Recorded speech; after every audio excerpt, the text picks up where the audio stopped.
Welcome back, everyone, to the MSP Cyber Roundtable. We're here today with Ian and Carrie Richardson from Fox and Crow Group, and we're gonna jump in and talk about what they're doing later. But how you guys doing? It's summertime. I don't even know where you're located. Are you in heat zone? Are you in comfort zone? Are you in AC? We are in the best state in the union, the great state of Michigan.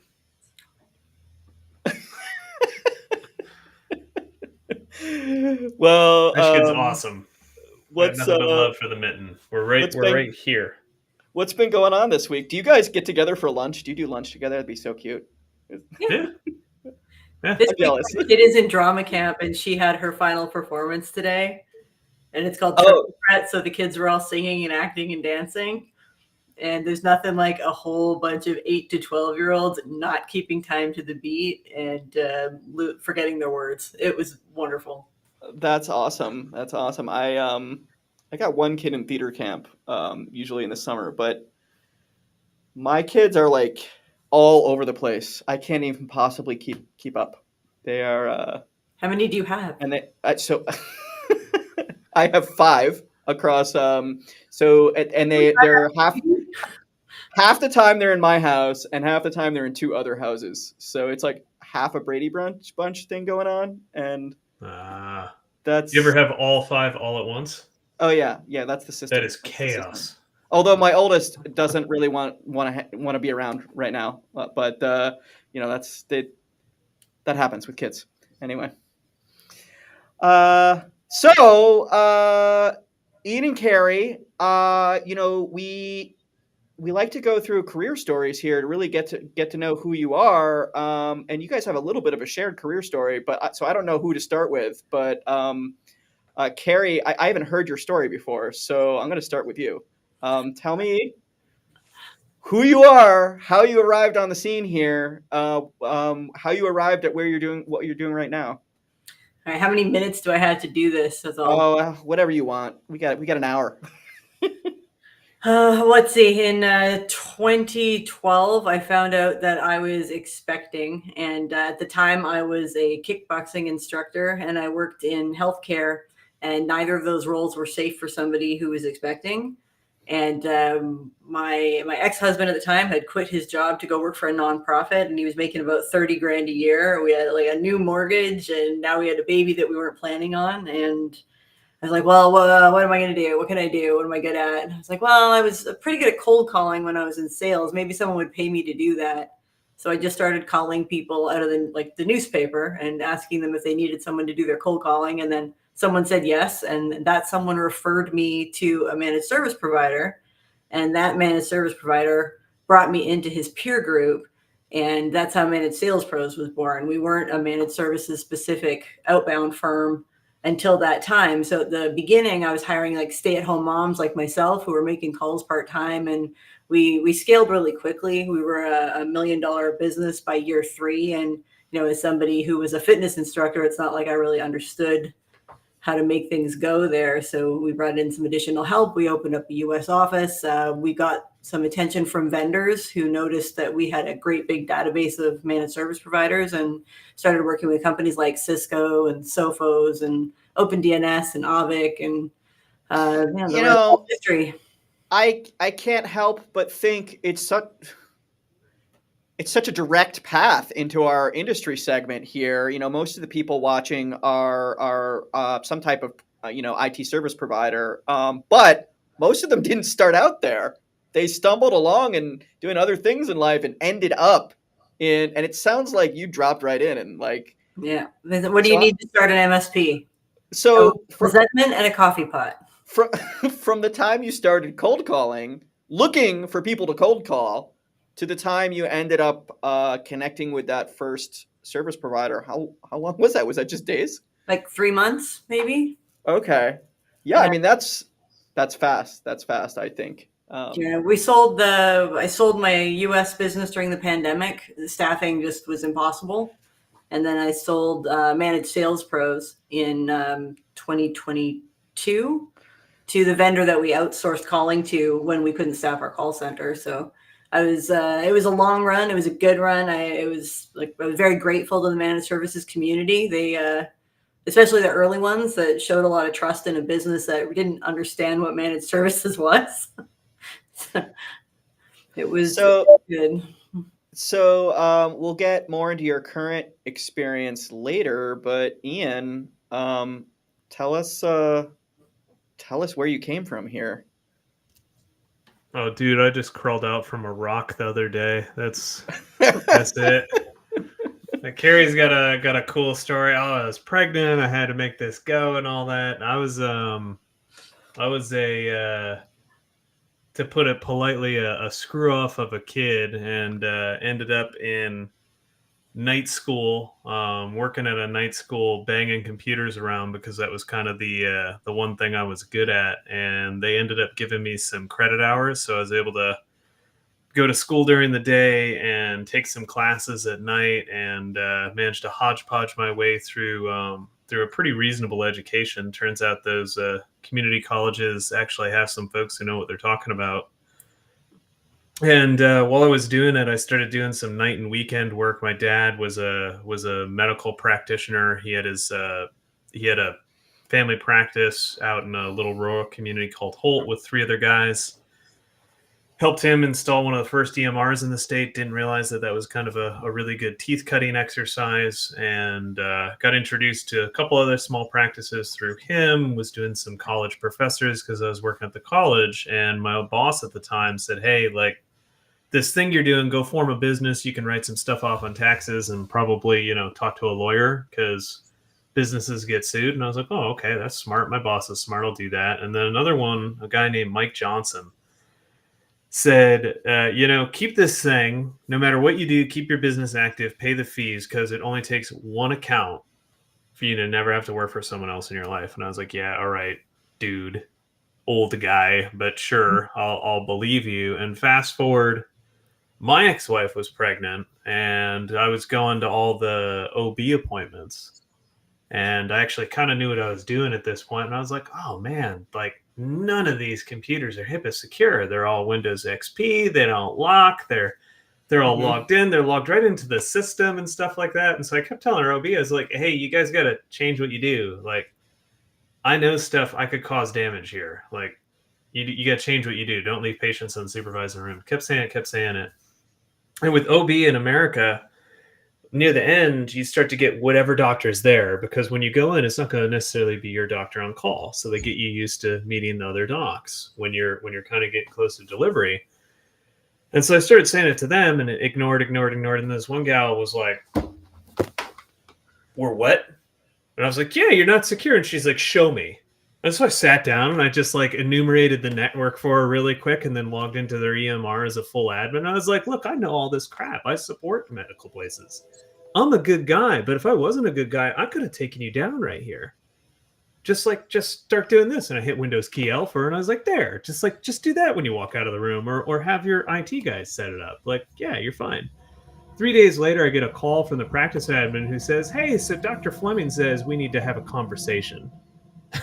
And that turned into a like $150,000 account, and that was the ball game, right? Like, that kind of was the rocket ship, and we went from there to another big shop, to another big shop, to another big shop, and before you knew it, every major medical practice had migrated over to us, and we were the guys in town. And rocket shipped that up, sold it then to 2021, probably a year and a half past my sell-by date, like spoiled milk on a shelf, and jumped into doing what I'm doing now.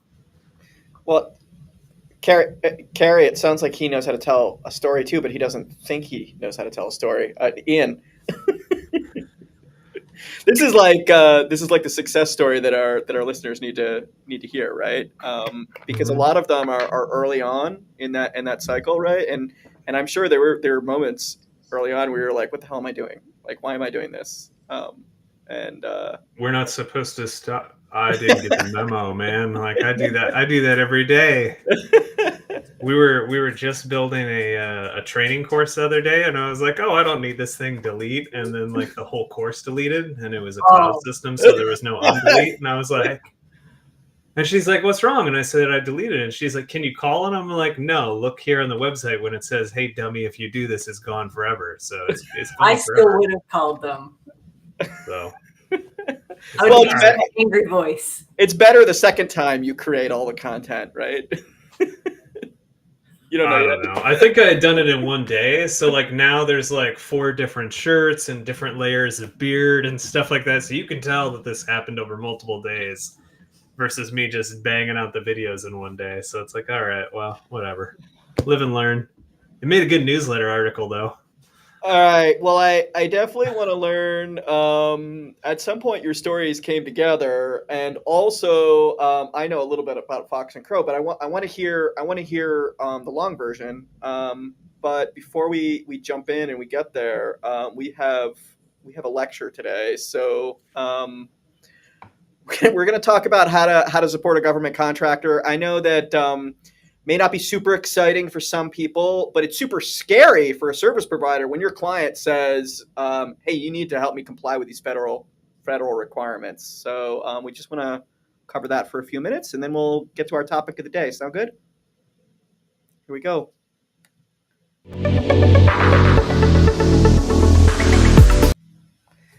So when we talk about supporting government contractors, there's a lot of terminology, there's a lot of jargon, there's a lot of requirements. I think to effectively support your customers, you need to understand the basics. So, at its most essential level, there are these federal regulations. Actually, it's required for all government contractors. They're called FARS requirements, federal acquisition requirements. They're defined in the federal rulemaking process. They're required absolutely everywhere. And no matter what agency you're working with, there are requirements for all of that outsourcing. And so if you're a company that's contracting for the federal government, or you're a company that's supporting that contract as a subcontractor, there's this big list of requirements. Some of them are security requirements. And there's these other terminologies that you need to be aware of as a contractor. It's CUI and FCI, and they relate to data categories. So I know we all think about or have heard of things like top secret, secret, sometimes compartmentalized information. We're not talking about those types of labels. Those are labels that the government uses to restrict information movement inside a federal agency. We're talking about information that's moved into contractors. It's under control of contractors. It needs to be secured by contractors. So controlled unclassified information and federal contract information. So federal contract information is just information about the contract. Who's the vendor? Maybe what's some information relating to that contractor, maybe the location. It might even have things like government office locations, because if you have to ship things, there may be something in the contract that says something has to be delivered at a specific site. So that's all going to be in the federal contract. It may name specific agencies. It may name what the goal of the contract is, right? So that's information that the contractor needs to protect. And then there's controlled unclassified information. Now, CUI, that's actually government data. It's data that's used inside the agencies. It could be any number of things. One thing controlled unclassified information is it's not classified. So it has to be unclassified, but that doesn't mean you don't have to protect it. In fact, there's this whole slew of regulations built up to protect that CUI. So we're going to get into a couple of those. So in terms of protecting that CUI, there's some security standards. So NIST 800-171, it's required for all federal contractors that have a cyber component and may have access to that sensitive data that comes from federal agencies. So NIST 800-171 it used to be a list of 110 requirements. We're now down to 97 in version 3 that just came out a few weeks ago. Those requirements, they're mostly technical controls. They map back to another framework, NIST 853. but it's just a bunch of security features that contractor or subcontractor needs to have. And then there's an addendum to that, NIST 800 172, which includes some of the more advanced interventions that critical systems might need. CMMC, there's a lot of noise about this right now. This is a DoD framework that requires certification to a certain level of NIST 800 171. So NIST 800 171 is a dictionary of safeguards. And as a contractor, you need to tell your contract officer, these are all the security features we have. And then they compare you to other vendors based on the features you have and don't have on that coding framework. In CMMC, what the DoD is saying is, you know what? It's not optional. You have to have X, Y, and Z. If you don't have X, Y, and Z, you can't bid on this contract. So there are different levels in CMMC. There's level 1, level 2, and level 3. There's some other variation or nuance to how secure you need to be in the CMMC framework. But just, as a service provider, understanding that CMMC is composed of the same requirements that are in NIST 800 171. However, they're mandatory levels. Now, you may also, as a government contractor, hear terms like FedRAMP or GovCloud, which is what Amazon calls their government systems. There's a similar government secured cloud in Microsoft's Azure. Those systems are certified. They're FedRAMP compliant, and they have ATOs, so authorities to operate inside federal agencies. Now, most government contractors don't need FedRAMP and they don't need authority to operate because they're performing some kind of outsource activity for the government. But if the thing you're performing for the government operates inside the agency, as an example, you walk into the government building to do your job, those systems would have to be under some type of either authority to operate, or if they're in the cloud, they need some kind of FedRAMP certification. So most government contractors don't need those things. If you haven't been informed during the bidding process by your contract officer that it's definitely a requirement, then it's basically irrelevant to the contract.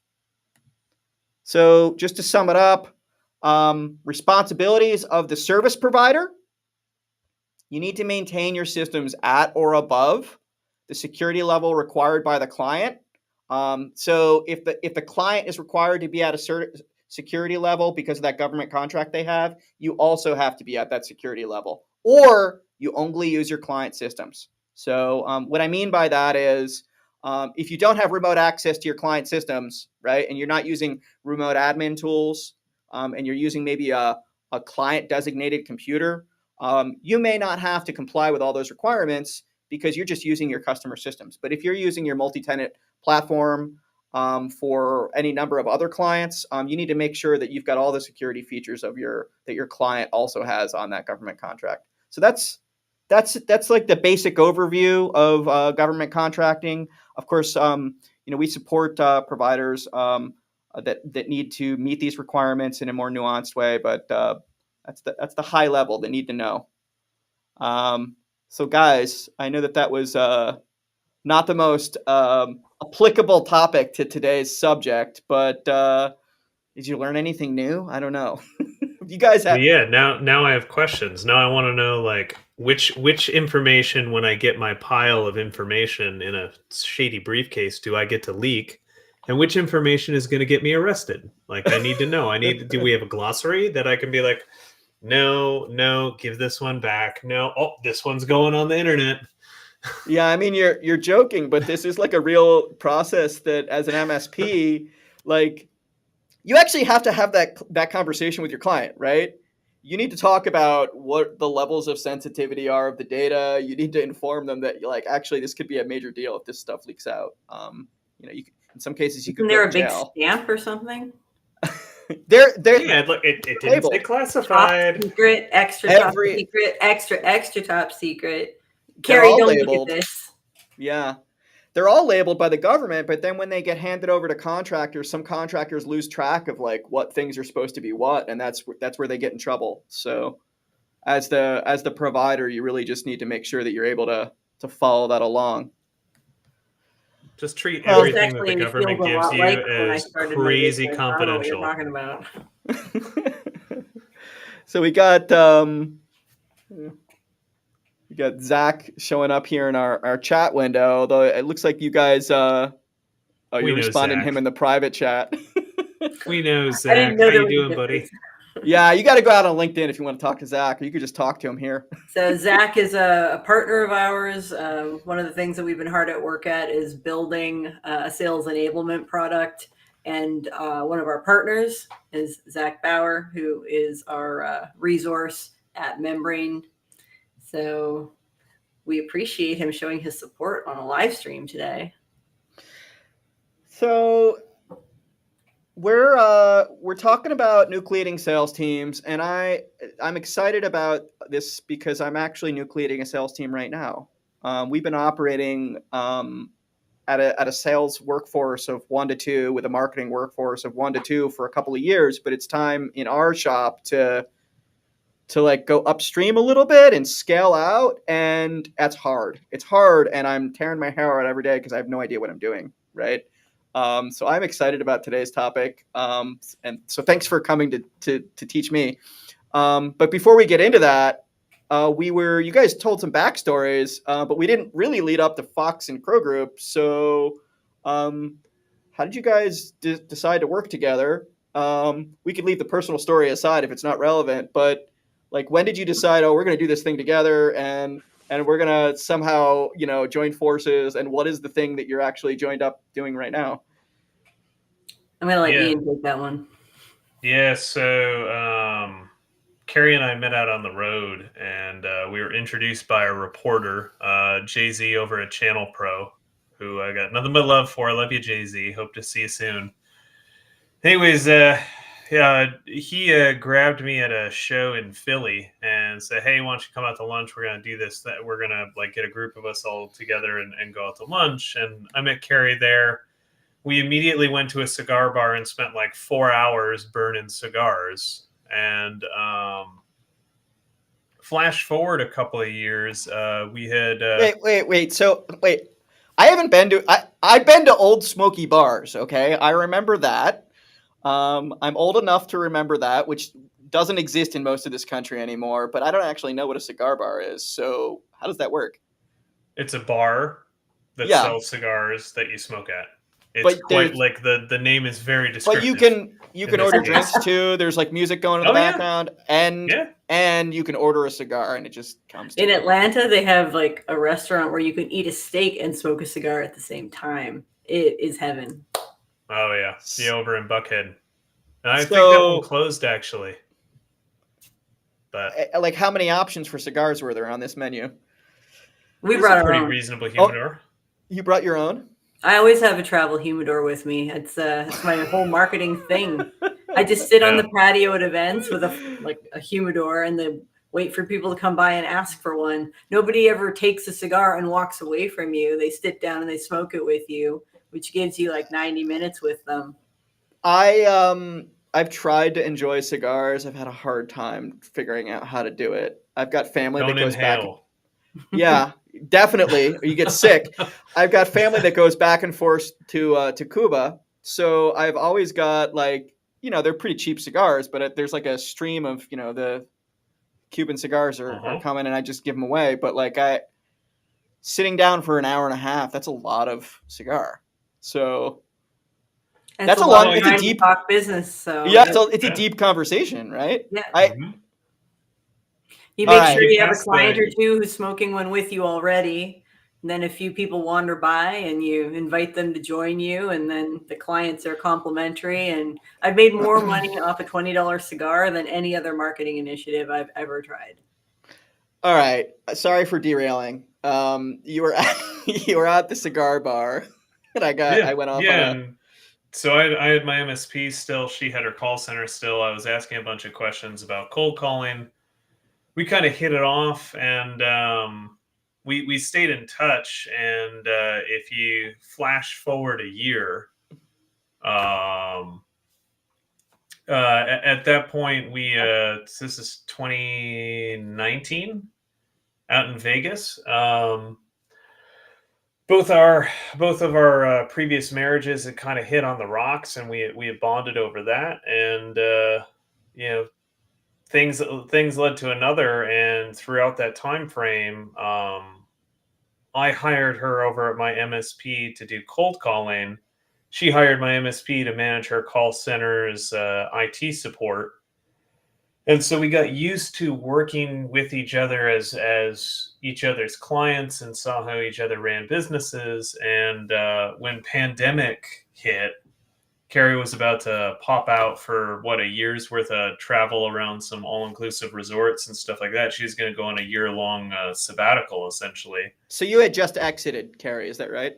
No, we No, had right before. we had our quarter, before. we had our like annual planning session, and we did our SWOT analysis, and my executive team identified me as the biggest threat to our business, and Oh, that's amazing! suggested that perhaps I Congratulations! should get out of there for a little while. And I was like, all right, well, I guess I'll go away for a year. If you guys don't screw things up too badly, then I'll I'll get the luxury of becoming an owner instead of an owner operator. I mean, we had a great team. We'd been Right. firing on all cylinders for a couple of years, steadily growing, and it seemed like the right time. So That's a real team building success story. That you're the weakest link. Actually, I was the most problematic link. Curveball Mondays is a thing. That's a whole different live stream. Is Carrie's Curveball Mondays? I'm looking at you, Tracy. She's the one who will have most of the stories. And so Carrie came out to visit me before she was going to head out on the road. And so she landed. A couple days later, the world blows up. We drive down to the to Detroit Airport, the local major international airport. I don't know, 2 weeks later, we walk in, and it's like us and a dude with a mop and the TSA security folks. And she's like, "Never mind, take me home." And so it was kind of a by happenstance, right? Like we had gotten together, we got to do the whole, okay, well, now we're just going to have to live with each other through a pandemic. And if you're able to like live with each other through a pandemic and have a really good time, and that living together is almost like well, you don't really have a choice now because there's no real safe way to travel. Business becomes pretty simple. And so after I sold my MSP, it took me about 6 months to unravel that. And then midway through that, Carrie said, "Hey, I'm thinking about selling the call center." I hopped over and worked with her to help package up the call center. She sold that. And we dove in, and throughout that whole time, starting in pandemic, we said, well, what if we did something together? Like, what if we started something together? What if we built something together? And so all throughout 2022, we kind of laid the groundwork and the foundations of this MSP specific consulting group with the core concept of, okay, there's kind of two things. One, it's really hard to sell a business. And now we've sold a few, so we could probably help people sell their businesses, and they don't have to give away 5% of their exit at the closing table to some broker. We'll just introduce them to people for free, and they can pay us a consulting wage, but that's way more fair to the entrepreneur. We liked that. And the other one was stemmed from my background. I had struggled with sales for 15 out of the 16 years of running my MSP. And Carrie, you worked with how many MSPs? 1,000? Probably 1,000-ish. Wow. Yeah. And all of them sucked at sales. And so we said, okay, well, there's a pretty good total addressable market trying to help people learn through what we've seen and what mistakes we've made, and give them some simple, easy to follow processes and help them build a sales team. And so that became the buyers. I've certainly gone through a transition in my practice of learning to respect sales. And what I mean by that is, as an art form, as a practice, as an area of knowledge, as an area of skill, and marketing. And I know that that's a weakness for service providers generally who started their careers because, if you're either a sole owner, right, or you're on a management team, but you started out from technical land, right? You're the reason you ended up with that practice is because your skill sets are around engineering, right? So, but the reality is, running a small business, you're not going to find that business, and you're not going to effectively be able to message the value or capture the value if you don't have the sales and the marketing acumen. And it's hard, and it's not something that can be really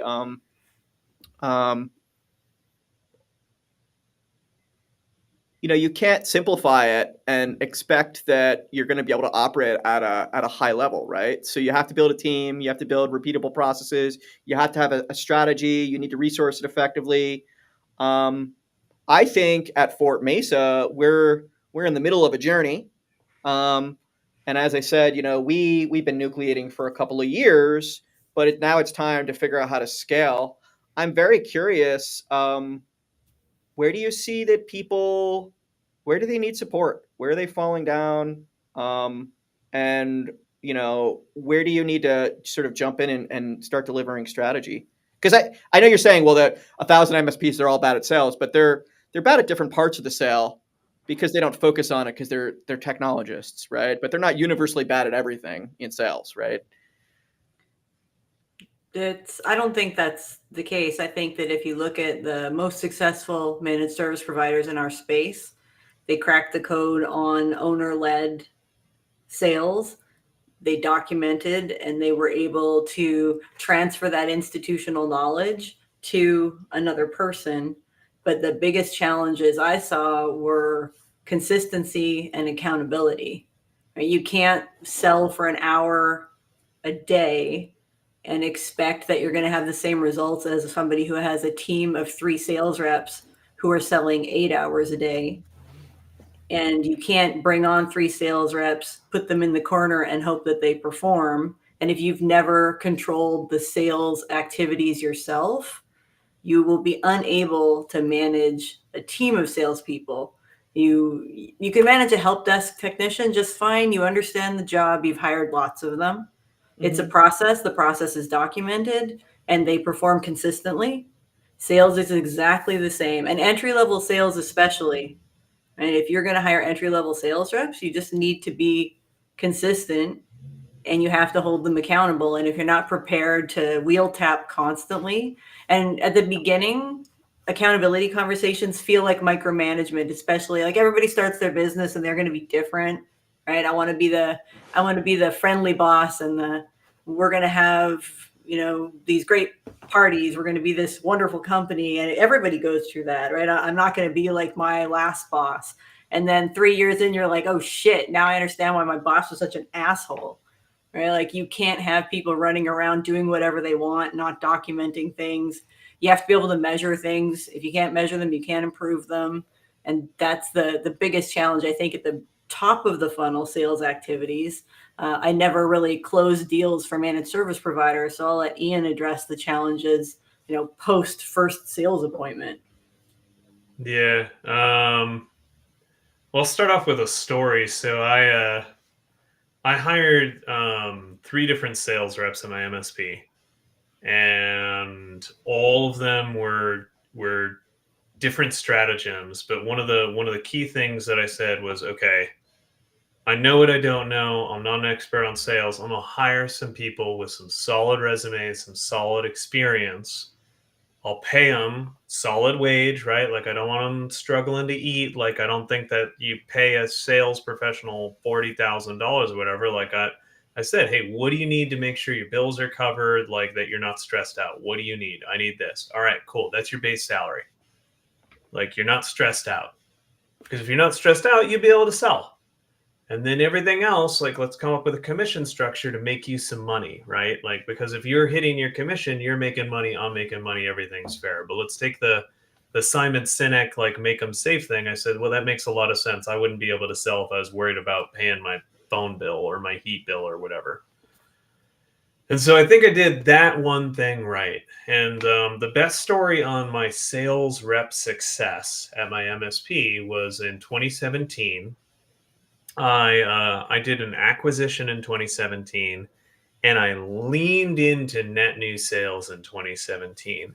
And I grew my MSP's net new sales by $1 million over the course of that year. And I lost $1.1 million worth of revenue over the course of that year.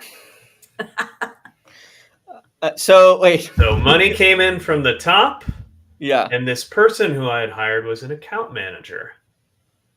and money was flowing out of the bottom. And now, was that all the account manager's problem? No, not at all, man. Like I was growing too quick. That acquisition drowned us. Turns out when you acquire a book of business, do you know what you get to do in the very first month? You get to onboard all of them. Whoops, didn't really think about that.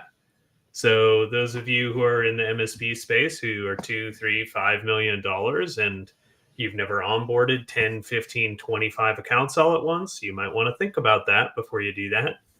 And talk to a peer who maybe has gone through that rigmarole before and figure out what the project plan will look like.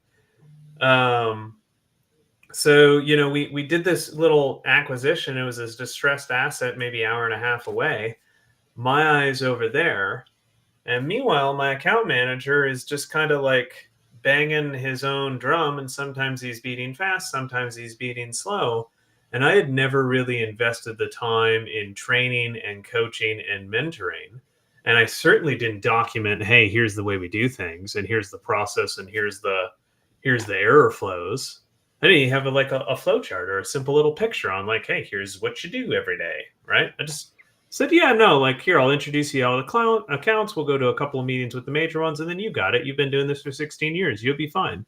Just do what you did. That was really dumb. So that was the very first year I'd ever owned a business that shrank. And I terminated that account rep. I pulled it all back on. And then the next year we made the Inc. 500, even with a year of shrink. Or Inc. 5000. So that taught me like a couple of really, really key lessons. And that's when I started leaning into sales. First off, I knew that I needed to like get as much knowledge as possible so that I could serve as a source of truth. I needed to, even if someone had 10 years or 15 years of selling, well, that's great. They sold over there. I need them to be able to sell in the way that works for us. So they have to be able to tell our story. They have to be able to explain what we do. They have to be able to explain the promises. And so when it comes to hiring reps, it's slow down to move fast is really the big lesson that I had. You take the time to set up the infrastructure, because great sales professionals are absolutely garbage at building systems. So like on this call, like Carrie is a wizard when it comes to the phone. Like if you've ever watched one of her call labs or just watch her call, I've seen her just pick up the phone, have a conversation, have like hear it through the speaker on the cell phone of someone being like, yeah, we don't blah, blah, blah, now's not a good time. And then she learns everything about him, gets him laughing, and has an appointment booked. When they're saying, leave me alone on the phone, it's not a good time. She like turns it around, and I'm like, what happened? What type of jujitsu was that? And so but in the same manner, if I said, hey, can you go build a system over on like how we're going to do this? She's going to like laugh and walk out of the room, and that's not going to happen, right? Like she's not a systems person. She's a functional genius with people. And so, I'm the opposite, right? Like if you put me in a room full of strangers, I'm going to be like, okay, where's my exit strategy so I don't have to talk to anyone ever? I'd love you to expand on what you mean by systems. So, I mean, we've got systems in place here, but I'm sure I don't have all the things we could have. And I'm also curious, Carrie's like utilizing these systems, or a person like Carrie's utilizing these systems. And I would love to hear, like, what does it feel like to be in the maze? But like, so as an example, we've got, we've got our database, right? A lot, this is an old sales thing. Like if it's not in the CRM, it's like, doesn't exist. It's not real. Right. So we've got our database. We're super focused on data quality, but it's an endless hole, right? In terms of enriching the data and making it reflect reality. But when I land in a sales conversation, if I don't have like a trail in the CRM, I don't know who that person is. Yeah, I remember their face and I remember like we talked, right? But I need to look at the 4 meetings we've had over the last year and figure out what's happened in between and what happened when I wasn't there. Someone else talked to them. So we've got those systems in place, and the CRM's helpful, but we've also got the people come in and they at first you know who someone is, right? And then they know who you are. And then maybe they get interested in you. And then maybe they want to have a conversation, and you have a conversation. They become an opportunity, and then they become an early customer, right? And then they become a great customer, right? And so there's this life cycle, but there's actually a lot of stuff that has to happen along the journey, right? So what are those systems that you think need to exist, or what are the mandatory ones? Yeah, well, I mean, you hit a big one. If you don't have a CRM, you are like absolutely screwed, right? Like you can't have a little black book or a spreadsheet or something like that. You need to have a system. You need to have a system that clearly defines what people are supposed to do. So one of the most common problems we see when we go into a sales organization that might have more than one person selling, even if it's like two founders selling, like all the way just like, oh, hey, there's business partners. Well, he does this and I do that. That's a problem. Because when I join in or when Carrie joins in and you're both equivalent on the org chart, you're both partners, and I ask you how to do this one day because you're available and you tell me your way, and then I ask your business partner how to do something else and they tell me the other way, and unfortunately those two pieces of guidance are going to fundamentally collide, and then I'm not performing and you're both pissed, when really you need to look in the mirror and be like, we both suck because we didn't document our process. So CRM and process are mandatory, and really building out like common sense isn't common is a phrase that I've heard a whole bunch. And Carrie, you've said this a ton. So like getting down the basics, getting down the 050 and the 101 type of stuff, and train to it.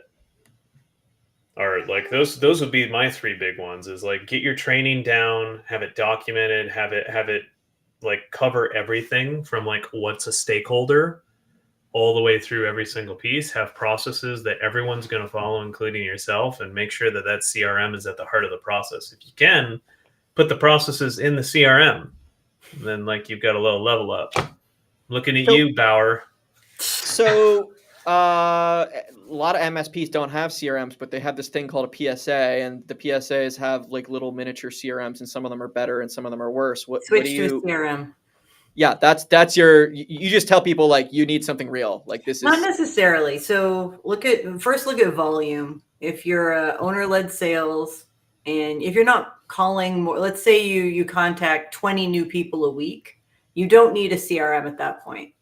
You're not putting enough data in. There's not enough happening for it to be necessary. And if you know how to use whatever PSA you're using effectively, you can add some user-defined fields, some drop-downs. You can use some, like what we worked in ConnectWise when we started Managed Sales Pros. We're going way back now. And we stopped doing that because we couldn't scale using other people's CRMs. Everybody uses their PSA a different way. So they want you to do things the way that they do them. And that means if somebody calls in sick that day, I don't have anybody that understands MSP1 CRM system. So we had to consolidate and standardize on one system. But I mean, ConnectWise, you can bully into being a CRM. Synchro, you can bully it into being a CRM. It's not ideal if you have more than one person in sales, and it's not ideal if you're doing anything other than asking for referrals and making a couple of quick notes. The minute you get to the point where you're importing data into something in, 500 units or 1,000 contacts, you need a CRM to manage that. And I would encourage everyone to think about data as the most valuable resource they'll have in their business. When I sold my business, my database was worth more than my book. We did everything by hand. We didn't turn on any automations. We didn't use any data enrichment.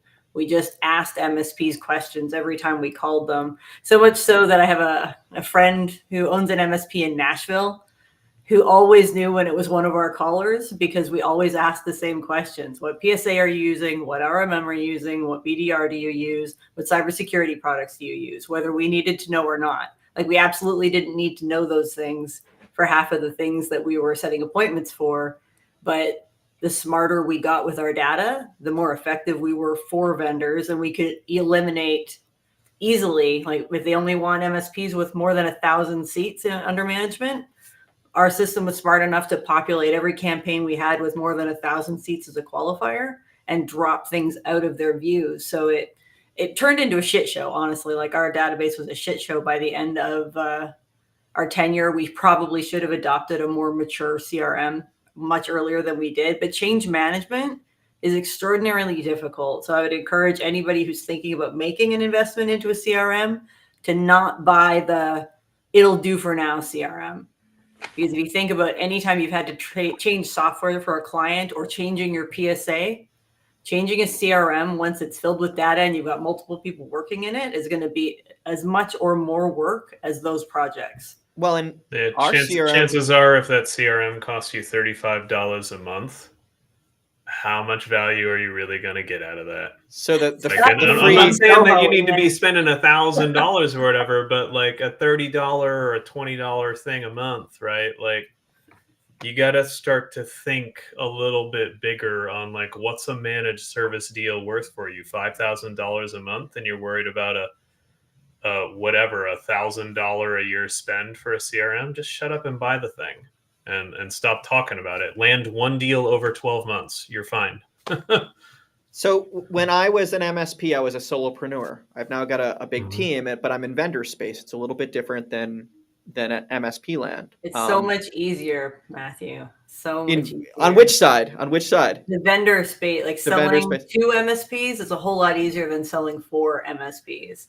It's just a whole different ballgame. So we're a HubSpot shop. Right. And that's your first problem. No, I'm kidding. I don't well, we started out at the low end of that like freemium edition, but like really quickly realized, they feature gated all the good stuff.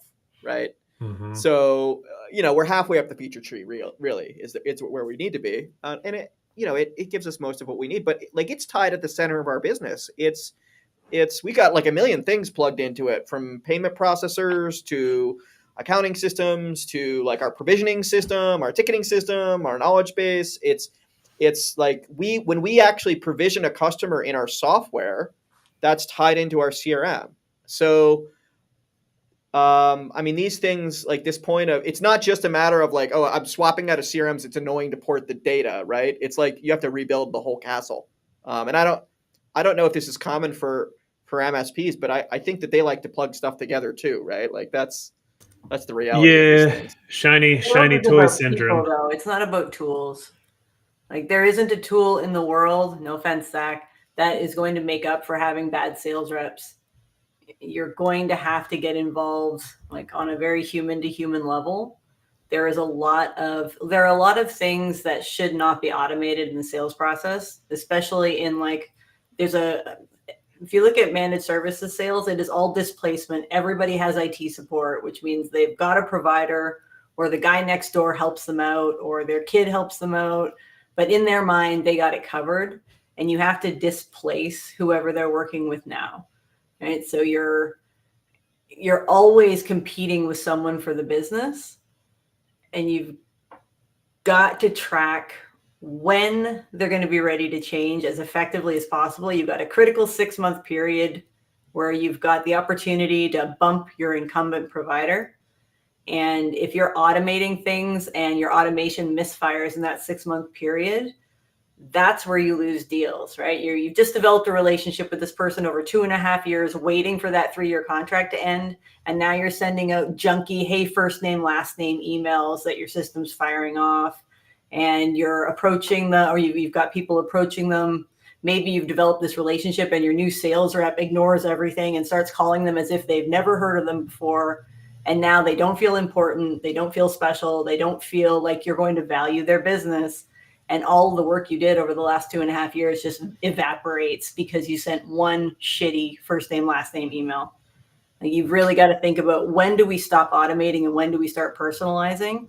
And I think MSPs are so in love with tools that they really think that they can troubleshoot their way to close deals. And it's just not the case. You have to get in there and especially like smaller MSPs, talking business owner to business owner or peer to peer is essential. Don't bring in a sales rep until you've figured out how to do it yourself. So I'll sum that up. You can't automate relationships. See, you're so concise. So that's You could kind try. of that's kind of what we're banging the drum on here. Is you like, people aren't robots. You don't manage people. You lead people. You manage a tool. You manage a process. You manage a system. You don't manage a person. You lead a person. And so when you're bringing in like the number one hint, if I've got one thing to give to folks thinking about nucleating a sales team and moving beyond founder sales, is you'd damn well be ready to lead. Okay, like, you have to be ready to step up, because the number one A player, rock star, like pro athlete, is the easy one to think about. You talk about a pro athlete and you try to send them a recruitment offer, one of the very first things they're going to talk about is, what's the coaching support look like? Does that pro athlete need you to like tell them how to shoot a free throw? No, they know how to shoot a free throw. But do they want you to watch them shoot 100 and then say, here's the 3 things you're doing wrong? Absolutely, they do. And they want you to they want you to hold them accountable and drill them on that improvement, because the people at the top of their game, good is never good enough. And so if you're trying to hire this awesome sales rep and you're like, well, yeah, I'm just going to get out of your way and I'm going to let you do what you want to do and whatever, that's going to be a warning indicator for that rep. They're not going to go there. You're not going to attract top tier talent by saying, I'm going to let you do whatever, or you're going to build the system for me. You're going to have someone either in mid-career or whatever, or who says, well, okay, I guess I'll build it. Or you'll have someone who isn't in sales. You'll have a systems builder. And systems builders aren't sales reps. So you have to know who you're hiring and what you're trying to hire. Are you trying to hire someone to build you a sales process? Or are you trying to hire someone who will sell for you? And that's a really important distinction. Right. And yeah. I made a mistake there over the last 2 years, which was on both sides, right? Building the system without communicating it to someone effectively, right? But also hiring without really leading through the systems that were built, right? And like we overcame those things, right? But the on-ramp speed, right? The success pattern is so much better if you hit the ground running. And sometimes you can't course correct on those things, right? And I think you talked about that the AM that didn't work out for you, but which it sounded like you were taking ownership of that one. Oh yeah, no, 100%. I hired 3 reps. I failed at hiring 3 reps, and the failure rested with this guy right here. If you hire a sales rep, as long as they're honest and willing to show up and like a personable person, like, you've got it there. If they're willing to do work, you've got it there. The rest is up to you, the leader, to support and provide the system and to provide the coaching and enable them. But if they're coachable and they're willing to put in the work and they're willing, like, they can learn, they're capable of learning and improvement, then you should be supporting them 100%. I got a rep who I'm coaching right now. This guy's 15 years of sales, great experience, and he is the most coachable individual I've ever met. Every piece of feedback he soaks up like a sponge, he internalizes, and he acts upon. Like, that guy's got my support out. Like, I will walk up across the mountain with him. I'll walk through fire with that guy, because he never stops. He never stops putting forward best effort, and he improves, and he's coachable. That's all I'm looking for out of a rep. The rest of it, hey, that's skills. It's just like teaching someone how to fix a printer. I can teach you how to overcome an objection. That's a skill. I can't teach you an attitude. Well, I got lots to think about here, because I'm hiring. I'm hiring right now. I'm hiring for, and I don't think about sales reps. That's not how we think about things at Fort Mesa, because we have. We have account management, and that's really important to have that relationship management. And for us, that sort of starts around the time that you build a partnership with us. We don't do a lot of outbound. People come to us and they raise their hand and they say, hey, this partner network thing sounds cool. That sounds interesting. And then the relationship begins there. But it needs to grow, right? And in account management, you need backing, right? You might need an engineer, because that account manager is not an engineer, or they can't be an engineer at the same time that they can maintain that relationship really and be focused on it oftentimes. So, and then there's some things that need to happen in the background to maintain an account, right? And that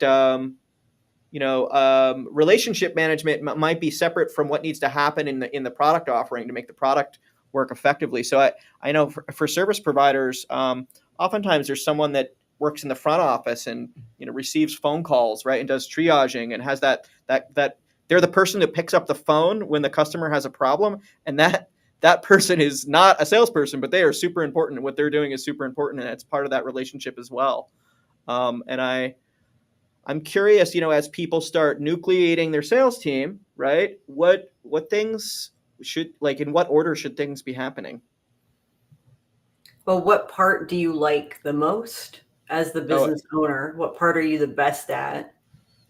What are you? I think if you looked at, I would call it Habu and Ian would call it something else, but there are things as business owners that we love and we're great at doing.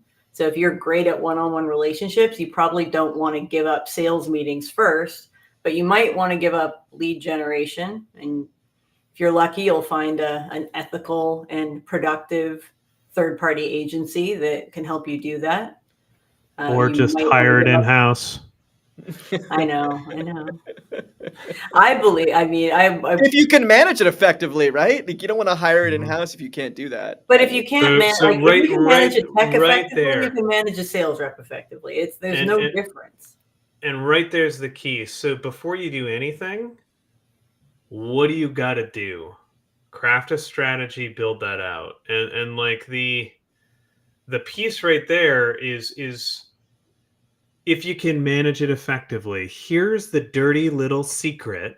Here's your clickbait thing. The dirty little secret third-party lead generation agencies won't tell you. Watch this video. We're terrible at managing too? Yeah. That's the dirty little secret. Is that we manage just lead generation agency isn't going to manage your account any better than you would manage it.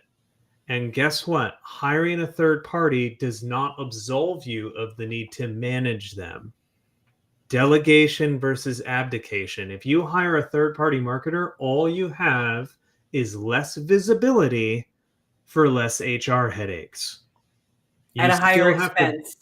You got to pay the margin, but and that's okay, right? Like, that is scale, and they can scale up and bring that expertise, and there's knowledge. There are value in consultants, and that's a third-party lead gen agency. They're a lead generation consultancy, but you still have to manage the relationship. It doesn't mean you can just plug it in and walk away and expect it to magically work. You got to be in there, providing feedback, holding accountability, and helping problem solve when things are going wrong. If it's going wrong on their end, you got to be holding them accountable for fixing it. You can't just set and forget. There is no such thing. It's the same thing that happens with managed services. If we set the expectation to a client, you'll bring in an MSP and everything will work perfect and you won't have to do anything, that is a bald-faced lie, and you're going to lose the account. It sounds like I'm hearing from the sales support organization that one of the most important things is to really be in charge of your sales support and not abdicate. I think is let me put that right in there. Yeah, like people use us for that, and right up front I say, like, the maximum level you can ever have a rep be accountable to me and have me be their primary leader is 3 months. That's not a long-term contract now, is it? That's not a long runway, but you have to be willing to step up. Like, would we come in and help as coaches and teach people, okay, here's how you coach, here's how you hold them accountable, like, let's get them trained, let's get them ramped up, and then we'll show you how to have these conversations? Sure. But you can't abdicate that core part of leadership. You have to hold that internal. Now, if that means that you're hiring a fractional for a while you build up and eventually have the revenue to hire a full CRO or whatever, like, yeah, okay, that's all right. But you can't abdicate. You have to be able to hold someone accountable inside your organization. And if you're smaller MSP CEOs, time to go look in the mirror and say, hey, are you willing to do it? Or you just want to like sit around at $1 million for a while? Nothing wrong with that. But then stop lying to yourself saying you're going to be a $10 million MSP. You got to start acting like one. Oh, That's the takeaway video clip right there, Ian. Mic drop. Yeah, I need it. What was it like? There we go. The Obama mic drop. Someone photoshopped the mic in right there. All right. So we've eclipsed our hour here. I appreciate the exploratory conversation here. I think a lot of our providers are navigating this right now. I'm navigating this right now. Sounds like you guys are in the business of navigating this right now. As a service provider, you really can't get away from it, right? So that's right. Thanks for joining us. Do you guys want to? Thanks for having. Do you want to?